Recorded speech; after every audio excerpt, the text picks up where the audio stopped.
Mohanjeet Jolly, and I'm co-founder and partner at Iron Pillar, a venture capital fund investing in growth stage technology startups, building world-class products from India for global markets.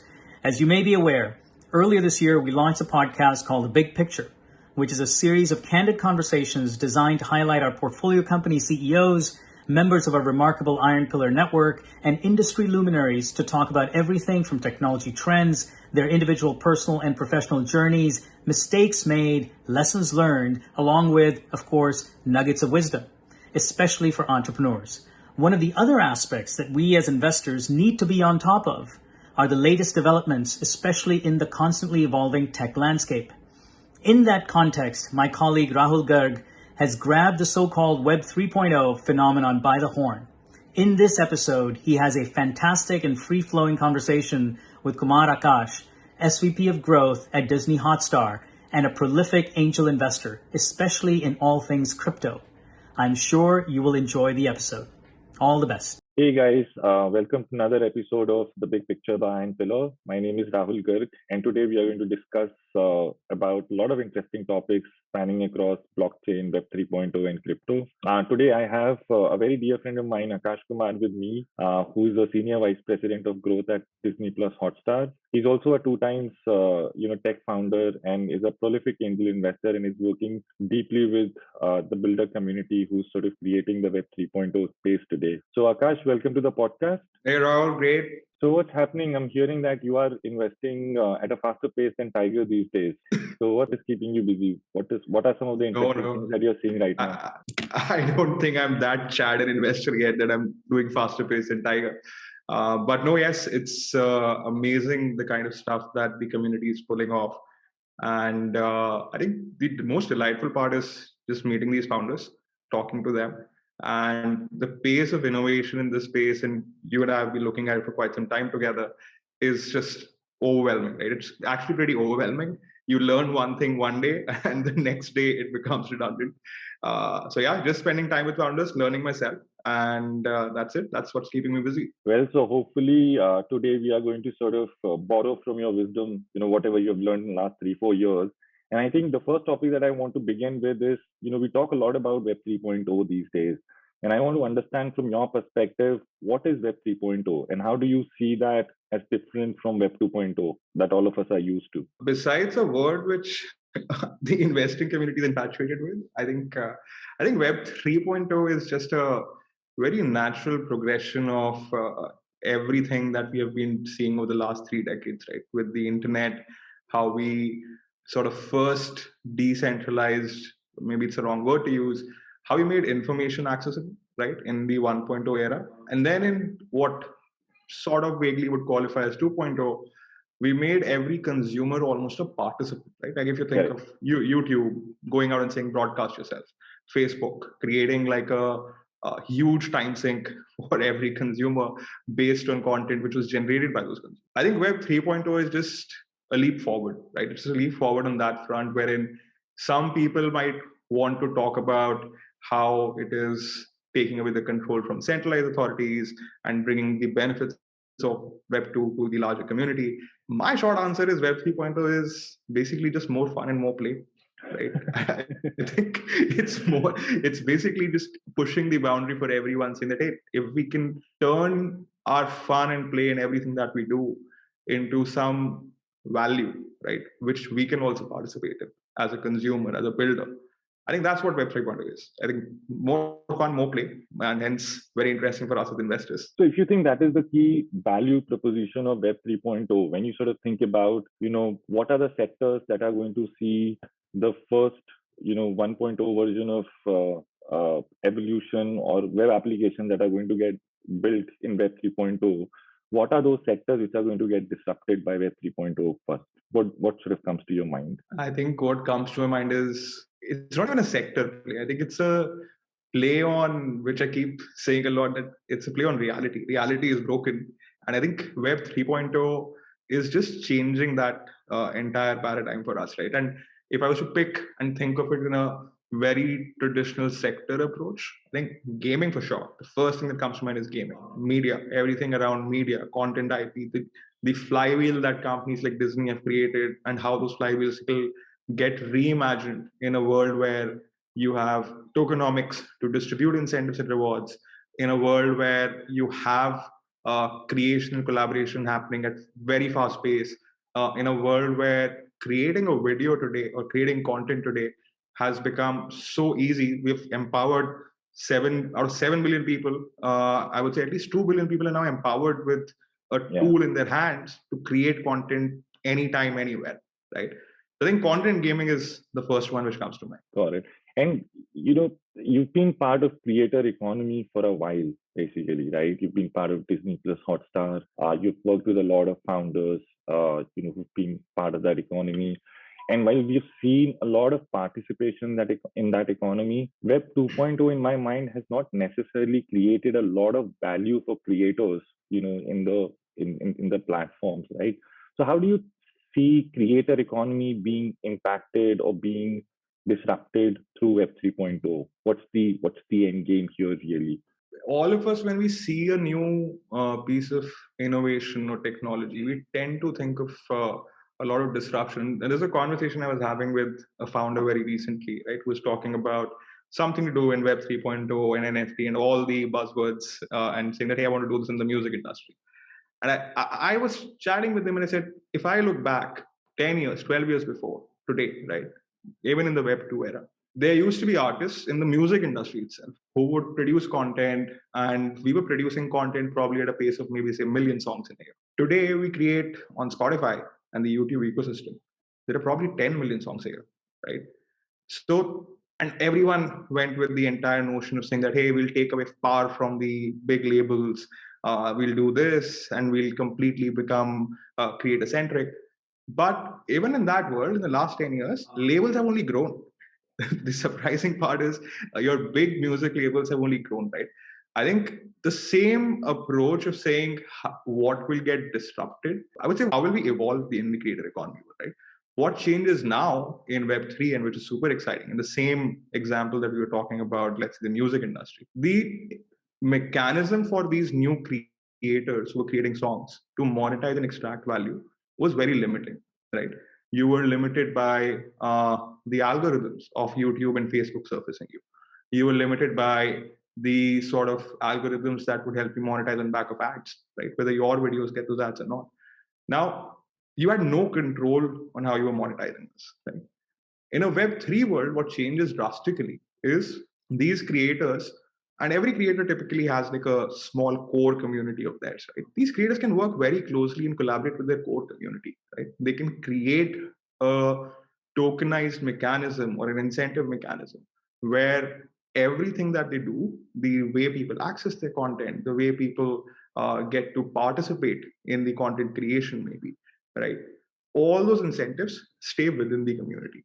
Right? So imagine you're a creator, and I know you don't sing too well, but if you were a great singer, and both of us know each other. Bad, actually. But both of us know each other. Let's say you had a core community of maybe 1,000 folks, right? Yeah. Who enjoy what you create, right? Yeah. In today's world, there is no way for you to turn that into something which is of economic value to you, right? And this is, I think, the easiest, the first port of attack for Web 3.0 builders, saying that, hey, if all these small communities, micro communities, slightly larger communities, these tribes exist around these creators, right? Let's just put the power back in their hands. Got it. And I think, at least I feel that Web 3.0 has been made possible on the back of blockchain technology. It sort of started as a revolution against the centralized world, and it has sort of taken a shape of its own. And decentralization is core to the thesis of blockchain, basically. Also core to the thesis of blockchain is basically equitable incentivization of community, not only just the creators, but the consumers as well, right? In your mind, how do you think, what role do you think blockchain is basically going to play in the nourishment of Web 3.0? And as we see sort of Web 3.0 scale to large commercial apps, what are some of the challenges that you think blockchain technology sort of is going to offer or is going to suffer from? I think I'll start with the second part first, right? Should Yeah. be challenges. If you Nobody actually wants to talk about challenges, huh? Everybody just wants to talk about potential these days. and see, challenges come up when you are, in the woods working on things. And I think even for me, not as a builder, right, as an investor, as a participant who's just enabling, I think the more you work with builders, you realize challenge. And I think if I was to put the challenge as like the challenge, right, one in Web 2, life was simple. You had back end, front end, and that's it. Right? You work with that and you're happy. And executing on that itself is pretty hard, right? It takes a lot of sweat and blood. In Web3, all of a sudden, because I think Web3, one way to look at it is the backend technology changed, right? We moved away from centralized DBs and centralized ledgers to decentralized. That's what blockchain is. Easy.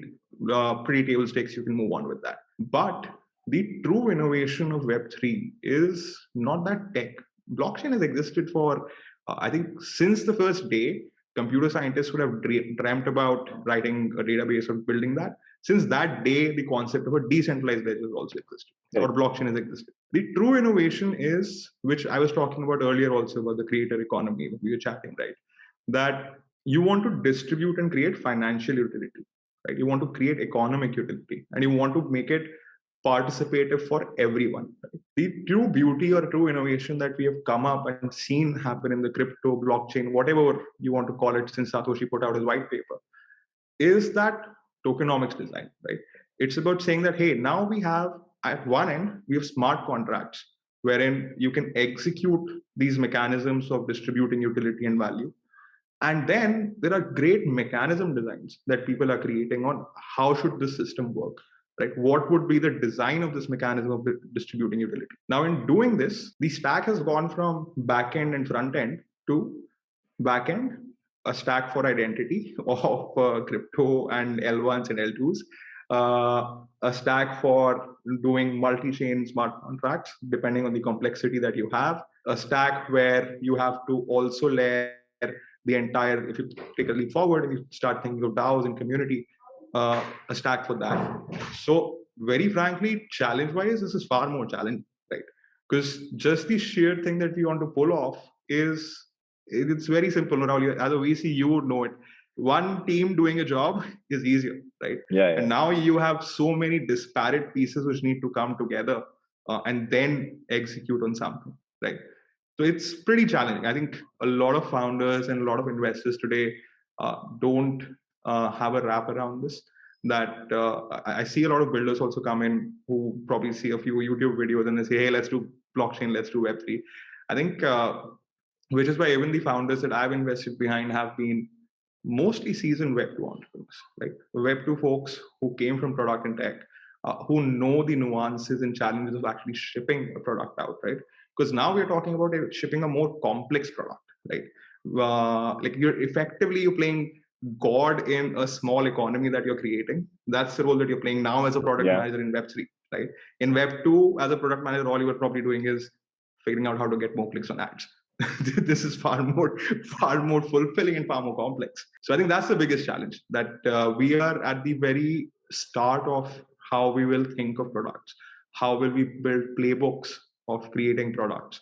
How we will build, our own frameworks of saying, like, even the smallest thing, product prioritization, product roadmaps, everything needs to be thought through. So I think that's the biggest challenge today. Like most of the projects which are out there, be it publicly listed or not, be it in stealth, I think everyone is still grappling with the execution part of it. That's my view. I think I strongly believe that we really haven't seen the true execution come out yet, right?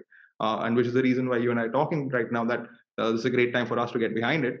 But that's the challenge. I think execution chops need to be built out for it. Yeah. No, I think it's a challenge, but at the same time, it's also an opportunity for a lot of people, right? I mean, the way I look at it, if you ask me, I think, there is this whole new ecosystem which is being created. There are going to be a lot of players who will provide different kind of capabilities and plugins. And on top of that, you're going to sort of build an end application, on top of that, basically, right? In my mind, the fact that, there are so many stacks which are being built sort of tells you that there is so much of engineering capability or engineering resources that are going behind blockchain, and probably it looks like there's a lot happening. The things are becoming a lot more complex, but 3 years from now, a lot of these stacks will become simple plug and play for people who are building a 3.0 application. At least that's how I sort of feel about it. Bang on. I think if a lot of people who think that, and we come across those people, right, who think Web3 is a passing fad or a bubble or whatever they want to call it, I think what they forget is the insane number of talented consumer startup folks, talented engineers, right? So what Web3 has for it, it already has the momentum of the community and builders. Right? Correct. And they are going to go at it. And that quality is insane, right? Hands down, I think some of the best work that these people have done is going to come in Web3. Yeah. In fact, if you ask me, I think, the challenge that we're talking about is probably, the stage of evolution of blockchain today. But I think a challenge that will persist, and probably a challenge, that's going to be, quintessential here going forward is, when somebody is building a blockchain-based startup or a Web 3.0 startup, does that idea or does that startup really requires a Web 3.0 solution, or are you just reshipping a Web 2.0 company which doesn't really require the kind of tokenomics or the kind of infrastructure that a Web 3.0 startup really needs? So if you're actually building on incremental ideas on top of Web 2.0, and if you're thinking about your product and interaction with the product in the same manner as it existed in Web 2.0 and trying to sort of ship it with a Web 3.0 infrastructure,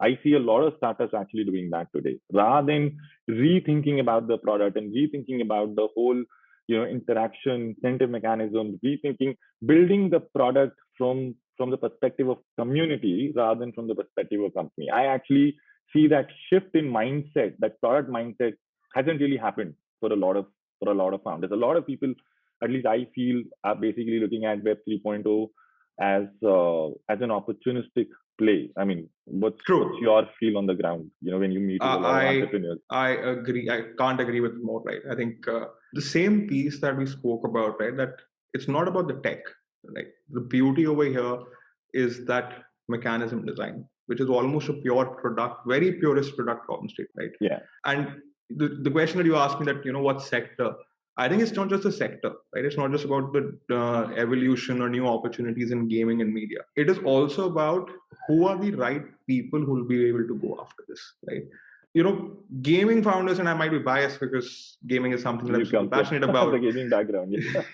But I think gaming product managers, founders, they deal with mechanism designs, right? When you think of a game, even if it's a simplistic game like Candy Crush, it is a pure design problem statement around the mechanism of it. What's the feedback loop? How do you keep people engaged? How do you create, how do you have your high essence, right? Because when you have social thinking, I think not just the sector, even talent from that sector is going to be very critical in painting outside the lines, so to say, to create Web3 products. I've been hearing a lot of mixed views about the quality of entrepreneurs that we see tackling the blockchain and the Web 3.0 space today. On one hand, there is a view that there is a lot of talent that is moving towards that space, rushing towards that space. And then there is a prevailing view that we have not yet seen, the smartest of the founders sort of, emerge in that space or sort of embrace that space, basically. When you sort of, speak to, let's say, 20 startups in this space versus what you see in the Web 2.0 world today, how do you sort of see the difference between the founder quality in Web 2.0 versus Web 3.0? Are we still at a very early, stage of early adopters who are doing it because they're just latching onto an opportunity, or are you seeing a lot of critical thinkers, game changers, who are completely building transformative products? What's your sense on the ground today? Rahul, it's no different from what we saw in the internet era, early 90s, right? Yeah. Your first sort of people who latch onto a new piece of or a new space that is getting carved out is always tinkerers, right? Like who probably do not have who are just diving straight into it, right? And maybe they're naive. Some of them are very naive also, I would rather say. Over time, you start seeing more what you and I like to call as seasoned operators or entrepreneurs or founders coming in. I think that's the same transition space that we are going through. Hey, Web 2.0 is not over; it's here, and I think you and I will keep, of course, we will keep investing behind That's it. Also, our bread and butter every day. right. So I think when you think of this transition phase, your first set of builders is the same way. At least when I take the Indian context, if I, that's one ecosystem I was part of. 10 years back, 15 years back, your first set of tech founders were young upstarts from college, right? Straight out, not coming from different, ex-corporate backgrounds, right? And your people and founders or builders who now are a part of Web 2 also were initially still in that corporate bandwagon, right? They transitioned into, and when they did transition, they brought in a lot of goodness and learnings from that world, right? And which is actually the journey of evolution of the Indian startup ecosystem, right?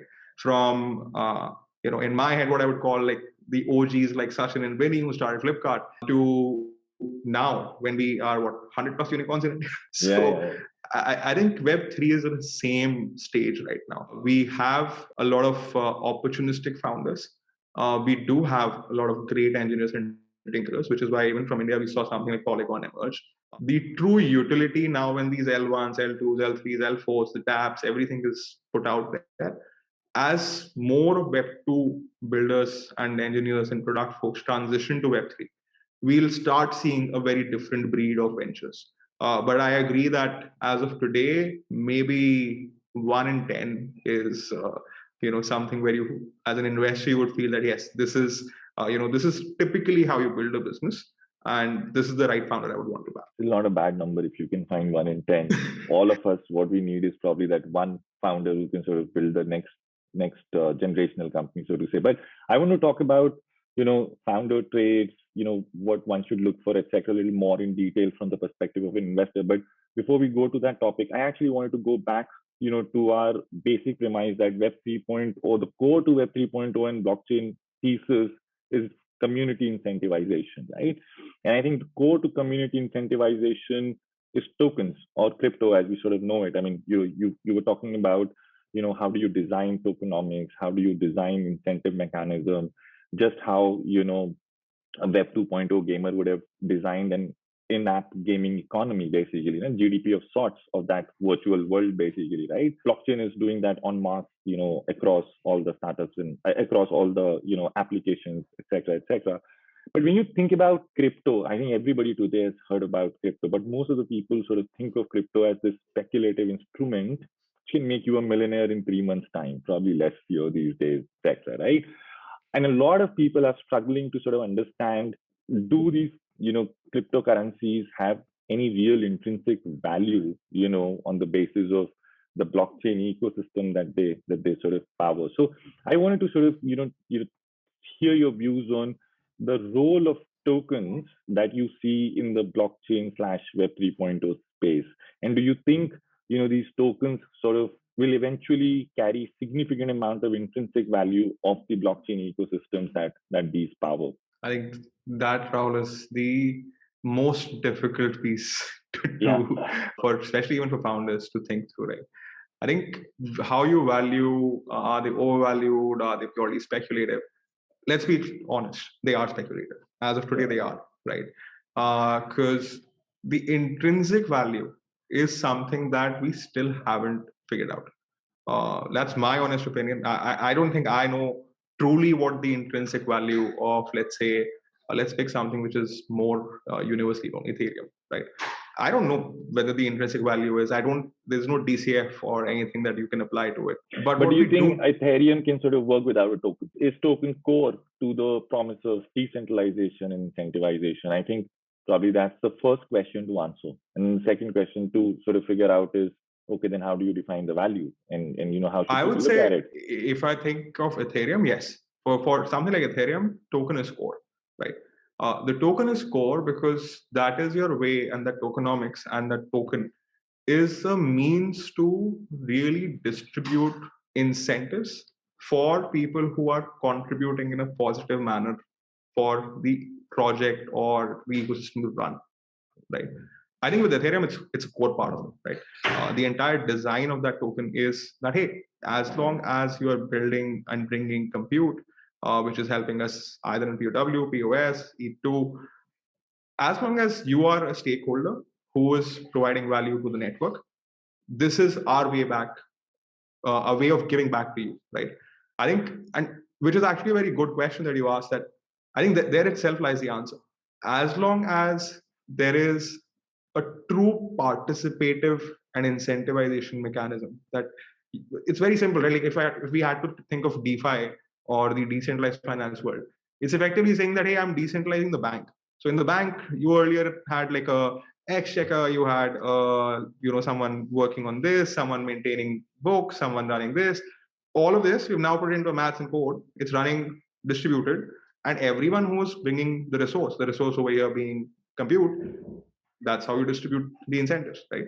I think that pretty much is the core. If you have a loop in your project or in your business wherein the cost or input or investment from an individual or any stakeholder is the way your system works, and you can then pass back the incentives to these individuals, you should tokenize. And I think tokens will play probably, I actually think tokenomics is the biggest invention of the century.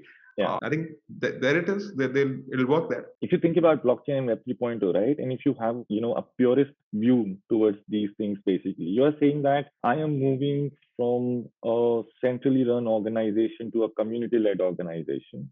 I'm moving from central functions to a community of resource providers. I am sort of enhancing the interactions between the producers, the buyers, the sellers, etc., on the platform. And I'm distributing value equitably in that distributed platform to all the stakeholders depending on what they bring to the platform, basically. So the value is not actually accruing to a central team or a central platform. It's actually accruing to the community and participants in that platform. That's the purest promise of blockchain and Web 3.0.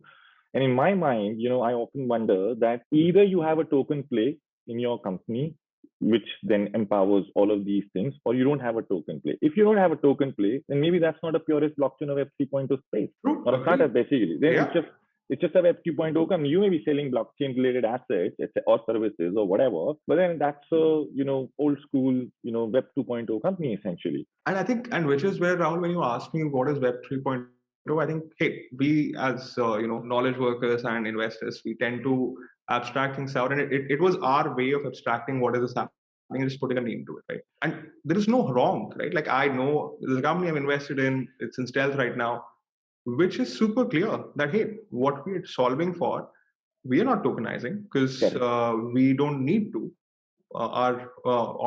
There is no design for tokens in our business, but can I still operate and work with the large opportunity of crypto and Web3? Yes, right. So they're almost, and which is why we had that word in the case of finance, we had CFI and DeFi, right? Centralized finance and decentralized finance.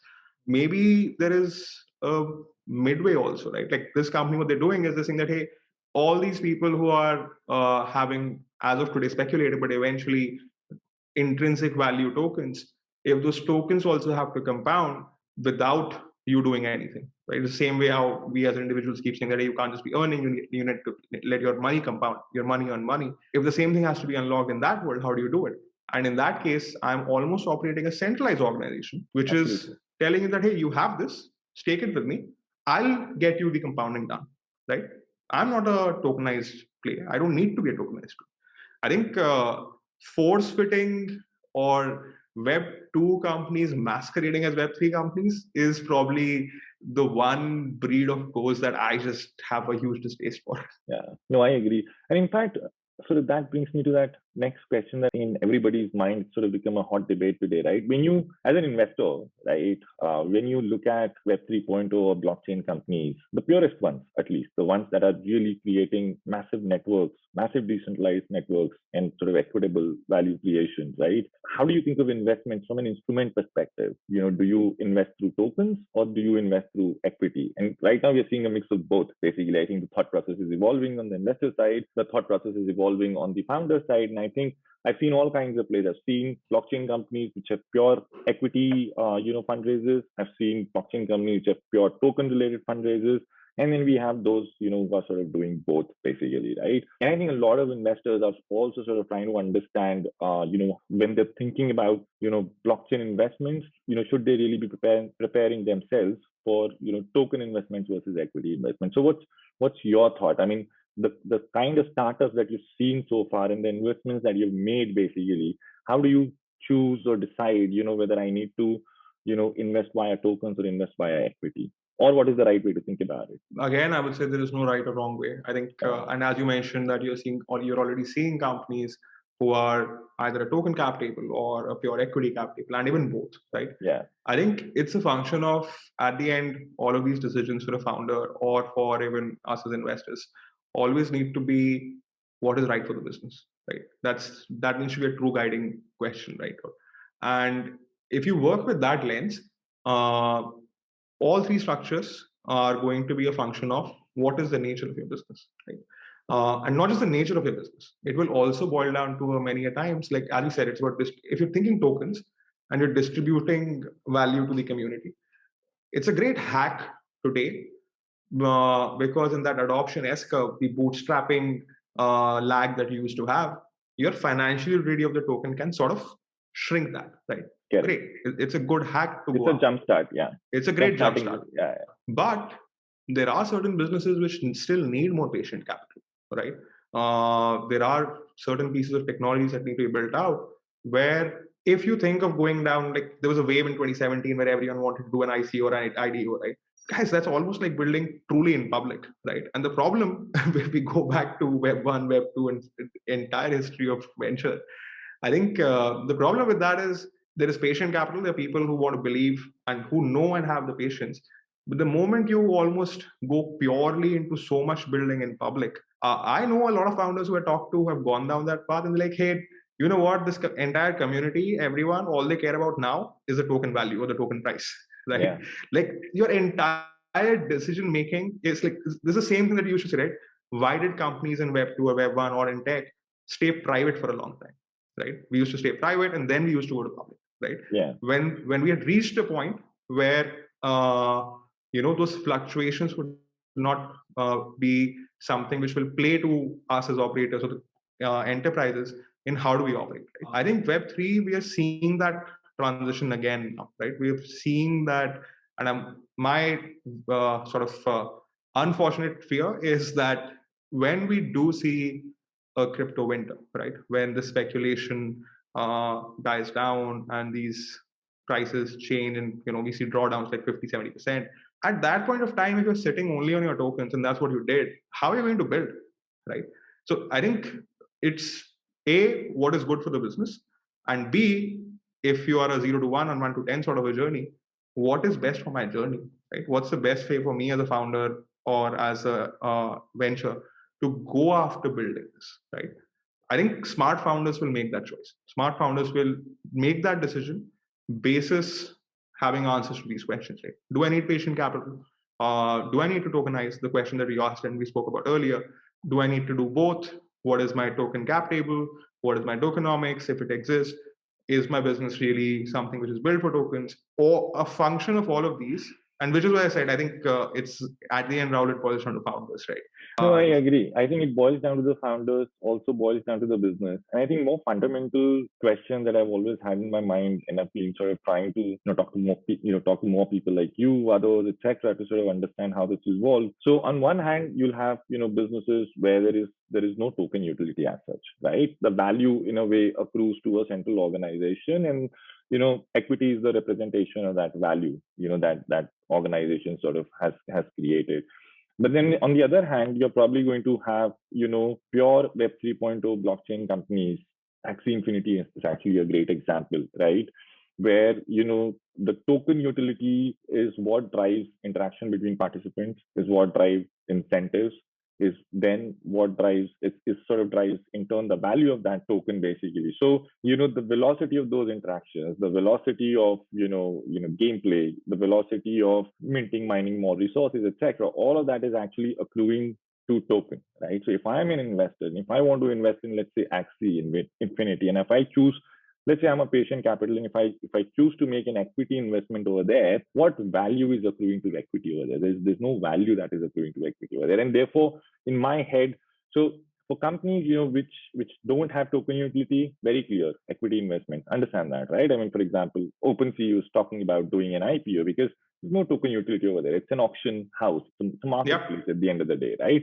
But where you have these truly multi-sided networks, where token drives the value and token carries the value. As an investor, how do you think about it then? Basically, great that you brought up the example of Axie, right? I think what Axie is doing today, and you bang on with that, it's not different from what used to happen in gaming forever, right? Go back to mid 2000s, and and you realize we had Activision Blizzard creating World of Warcraft, Dota, those entire huge universes, which now everyone wants to call metaverses. Right? But there was utility. They had, again, goes back, like Axie had that jumpstart on back of the financial utility, right? Correct. They're a great company. They've got great people backing them. I do believe that eventually they would also turn it into a real gaming utility for the community, right? My view is, as of today, it is not, right? If you've spent time, actually, hey, I dropped off. No, I've heard it's very boring. I dropped off, right? So, and now, so it's a great jumpstart they got. But even if I have to think, and if I get it right, Axie has raised equity right now, right? They did not do a token raise. The last one, I think they set up a separate studio which has gotten equity. Yeah, Sky Mavis. Yeah, I think they raised equity basically. Yeah. And which is how you accrue value. Now, going back to accruing value, right? The equity accrues value because if in your tokenomics, if you think of how tokens are distributed, they could typically be something like a treasury or a foundation, right? Correct. So if you have, let's say, 1 million tokens, if it's a fixed token supply, the community could own maybe 60%. Let's say some other incentive mechanisms and givebacks and airdrops could be 10%, right? 30% could be foundation and treasury, right? Correct. Now the equity cap table would map to this 30%. Correct. Right. So that is how the equity accrues value. So if the token is getting more valuable, the equity is also getting more valuable, right? And I think, which is why even for patient capital, like, and as you talk about Sky Mavis, hey, making a game takes time. It just takes a lot of time. You can't be on a continuous treadmill of just driving financial utility on back of acquisition, right? The typical thing, which I believe was sort of happening with Axie, right? Yeah. It was a treadmill of acquisition, new people coming in, but without a lot of people staying back and finding true value in the game itself, the core product itself, which is where we saw the price also correct and go down, right?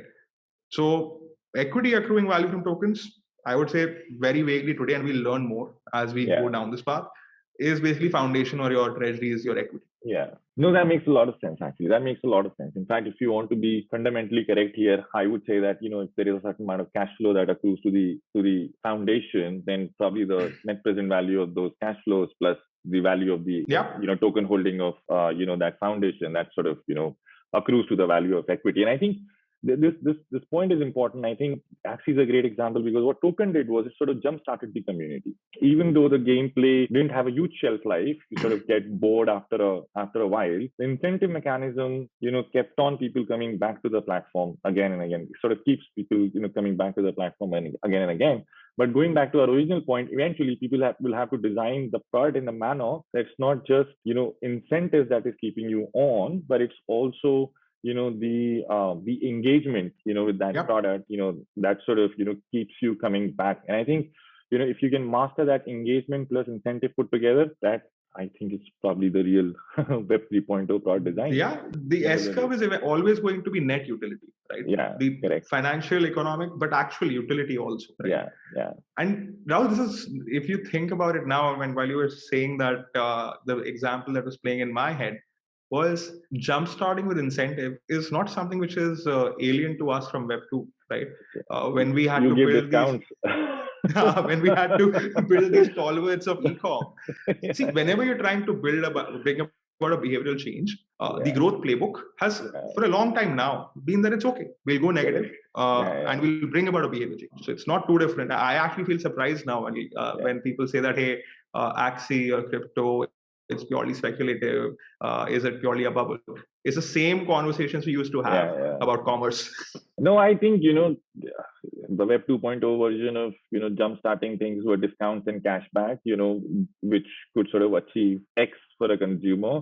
Now these are tokens which could achieve 5X, so that it's just a much more powerful instrument of incentivizing people to come in early, basically, right? And build that community. So no, that's superb. So going back to question that's always important for investors, basically, right? A lot of investors now, angel investors, institutional investors are looking at founders, and we were talking about, the quality of founders and how is it evolving. In a way, we've sort of seen in Web 2.0, we talk about second generation of entrepreneurs now. Sachin and Vinny Bansus were like poster boys of the Indian startup ecosystem, not just the e-commerce ecosystem. And then Flipkart produced 2,000 more entrepreneurs. Many of them have sort of created unicorns now, right? So it's the ecosystem which sort of feeds on itself and creates more and more, entrepreneurs going forward. All the money that went into training product managers, growth hackers, ops guys, people who've seen blitz scaling in 5-year window, 6-year window, all of them are great founders today. I think hopefully Web 3.0 will probably go through that same cycle, hopefully in a slightly more compressed time frame. But today, when you look at founders that you feel like backing, what are the traits or experience that you look for, right? What are the founder archetypes that you think, or in your experience, are a signal of a winning founder or a winning team, basically? And while you are sort of talking about that, also, I mean, if you've come across some false positives that you think, these are positives, but they turn out to be false eventually, right? What would be some of those things that you look at? I would say, besides all the softer aspects of growth mindset, resilience, and all of those standard pieces which still have to apply, I think the founder archetypes which I have experienced to be great ones in crypto are two types primarily, right? One is, and I'm going to talk more Web3. There's a third one which applies more to DeFi. Let's talk about all three. Okay, let's talk about all three then. I think the first set is your Web 2 tech and product experts, right? Yeah. People who already, for whom this is just a new piece to apply the skill set to, right? They already know, they have those nuances, they understand growth, they understand how to ship, they understand how to solve for scale. They've gone through that journey once. And now when they see this, they're like, yes, I can apply myself to this pretty well. I need to learn. It's a learning curve, but these guys are pretty fast compounding on their learning, right? And I think which has been one of, for me personally, the best set of founders to bet on. And I think it has now almost become a part of my crypto investing playbook, that if I see compounding from people from this background in crypto conversation, right? The first conversation you'll have with the founder would be, hey, I'm thinking of this, right? You poke 5 questions, 10 holes, and they'll come back and they'll compound so fast they'll outlearn you, right? I think that's one founder archetype. I think the second one is crypto native hackers, right? Yeah. Now, these are people who probably started their crypto journey way back, right? Some of them started experimenting with mining, right? Early miners of Bitcoin who lost their wallet address eventually. Let's not go there. But yeah, I think those, right? Like they were already tinkering with it. They've spent a lot of time just actually trying to work with the piece of technology which is there. And I think that founder archetype is a great one at the early stage. Because, hey, you already have someone who's willing to roll up his sleeves, who did that long back when this was not something mainstream, who was already excited. Like that's like a truly, what we say, passionate and founders, right? right? Sort of the industry evolved, basically, right? So they are pretty much on top of the industry rather than catching up with it, basically. Right. Now, having said that, yes, they still need to have all the traits of venture building, right? Because venture building doesn't go away. Yeah. I think the third one around DeFi, which is very centric to DeFi probably, is, I would say, people who come from financial industry backgrounds, right? Like I was having this conversation with a company which I passed, and I said, they were talking about creating synthetics on crypto. And I'm like, hey, do you have any idea how this works? Do you know how complex this piece actually is? Right? Just because you can do it doesn't mean it'll play out that way, right? Yeah. I think so. Which is where I think when you think of DeFi or a lot of this stuff around tokenomics maths, right? A lot of people who come from that financial background, but again, all the other venture building traits still need to be there. I think they also tend to form a great founder sector. So in DeFi, you basically are saying that domain expertise is something which is critical, because at the end of the day, the fundamentals of financial products sort of don't go away, right? So as long as you find the so-called bankers who have who are open-minded, you come across a lot of folks who spend 10, 15, 20 years, and for them, they hit a wall, right? When they think crypto, they just hit a wall. But there are few who don't hit a wall, right? Who reach a point where they think that, hey, this is great. I can really apply whatever you should do and just do something very different now. No, I agree. I think the only big challenge over there is a lot of times when you sort of carry a huge amount of experience in a certain sector, with a certain kind of infrastructure that you're used to, it takes a special kind of founder to unlearn all of that, take away the right kind of learnings, apply it on the new infrastructure layer, and completely shift the paradigm and thought process and build something, that build a product that sort of looks blockchain native, on top of it, right? A lot of times, at least when I see, financial services guys coming in and sort of building blockchain, they're essentially trying to repackage the same old product with maybe a forced token utility, for lack of better words. And which I said, people masquerading as Web3 or DeFi is, I pretty much zone out when I'm having those conversations. Yeah. Any thoughts on, so you have also been looking at, founders who are building in Valley, who are building from outside of India, et cetera, et cetera. Any thoughts on, where will talent in this industry in India stack up versus, let's say, China or US? A lot of people are saying that, just like India was a B2C hub, sort of became, a SaaS play in the last 4 or 5 years, but SaaS was really not that, there's not a lot of, talent going into it in the first 5 years, so to say, but people are saying that, India will probably be one of the leaders in the blockchain innovation, right? Right from, L1, L2 going all the way up to end applications.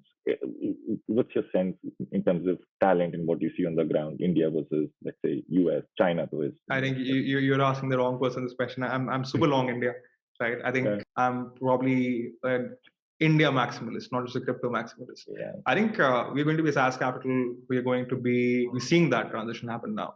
I think in crypto, except for maybe GameFi, right, wherein we have never built that DNA of builders. I can ask you today, do you know one AAA gaming company that ever came out of it? Doesn't exist, right? Even with gaming, our innovation was the RMG side of it, and pretty much that's it. I know you have company from before, which does that. All kudos to them. But hey, our gaming talent is take a game, copy it, put an RMG there. That's not a gaming talent. That's monetization talent. So monetization talent, right? So I think except for GameFi, everything else around crypto, India is going to be a building capital for sure, right? Hands down, we have some amazing driven individuals. We have people who are making the leap earlier, right? Even if you think of Valley, dude, it's almost become too bureaucratic, large, big companies, the FanMax of the world. People are stuck there, right? I think, like, even when I talk to my peer group, folks who are, let's say, either at bank or people who are at, let's say, unicorns in India and Web2, the will and want of these people to jump and get into Web3 is far higher than what I see outside, right? So I think India is going to be a talent capital for this industry. So if India is going to be a talent capital for this industry, definitely no investor would want to miss, the opportunity here. And, whenever supply demand shifts in favor of entrepreneurs, it sort of becomes an entrepreneur's market. So today, when you talk to, blockchain Web 3.0 entrepreneurs, the question that every investor would want to answer for themselves is basically, what is it that would make an preferred investor of choice, for these entrepreneurs, basically, right?